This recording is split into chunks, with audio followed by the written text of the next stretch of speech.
So, hello.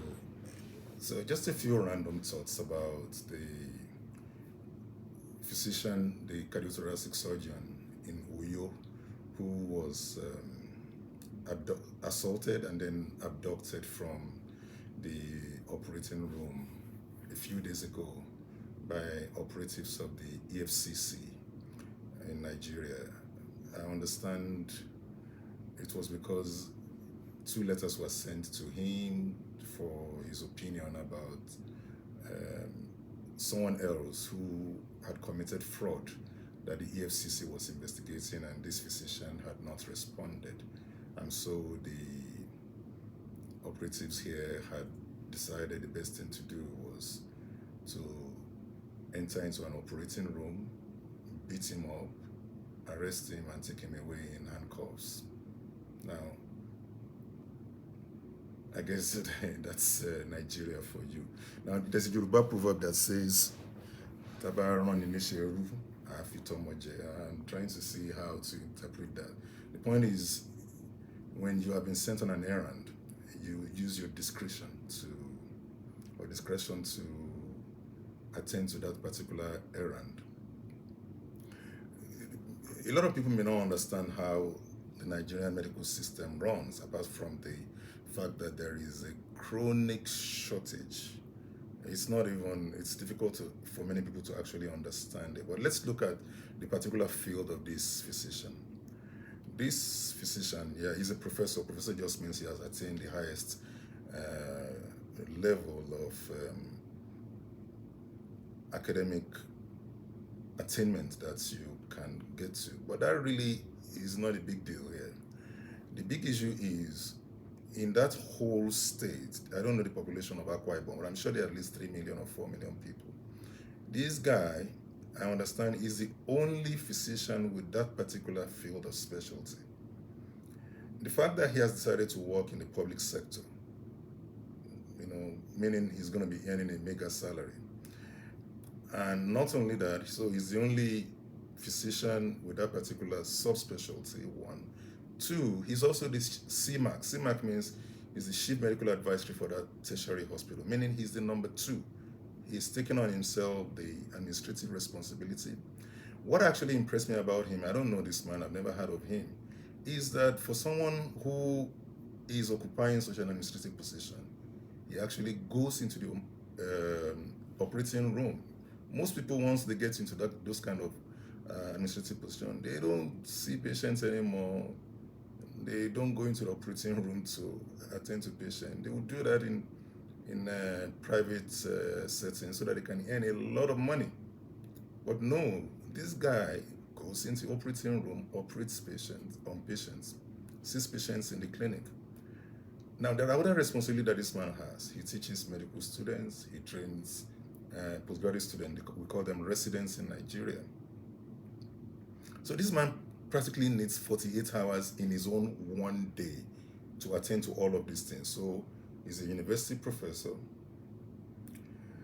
he's a hospital administrator, he's a clinician, he's a surgeon, sees patients, operates on patients.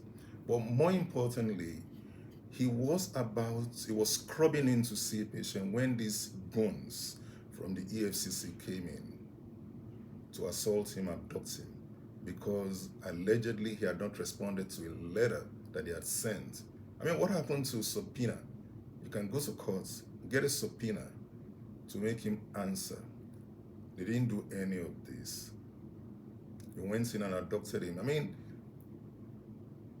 this man can easily pack his luggage. He doesn't even need to leave the country. He can move to Port Harcourt and set up shop there. Many of the medical schools around that area will easily give him a position.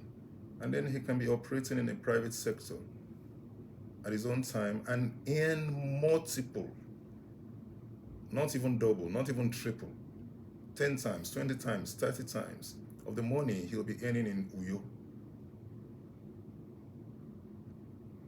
And then the poor people of Akwa Ibom Cross River, Akwa Cross I prefer to call them, will have lost the particular subspecialty that this man is offering. Why don't we think before we do these things in Nigeria? I mean, why even assault anybody? Couldn't he have just been arrested? Even if you must do it, arrest him, take him before the law. And in this case, he has not even committed any offense.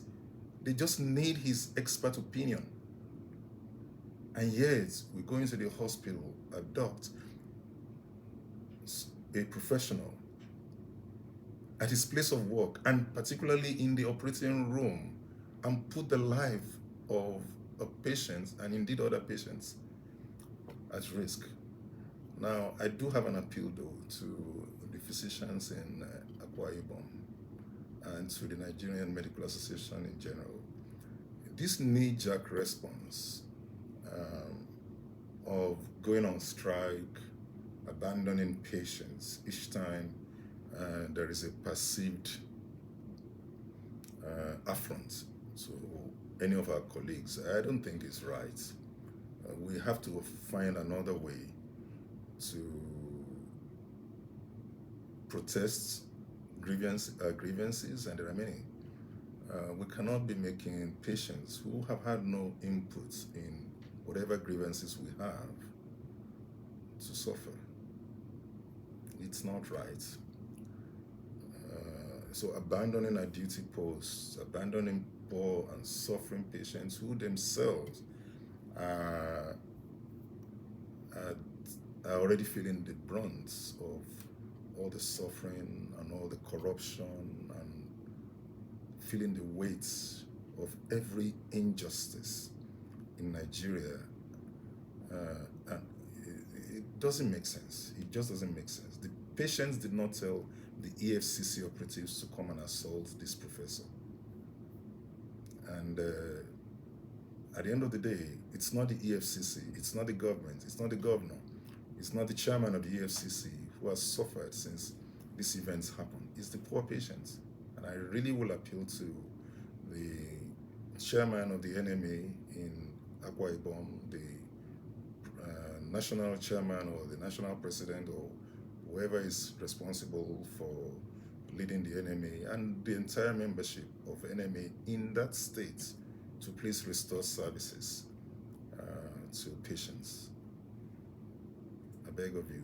And in the meantime, the government needs to bring to the law every single member of EFCC who took part in that assault. It's not, an apology will not be enough. These guys need to be prosecuted for assault, and damages needs to be paid to this professor who was assaulted.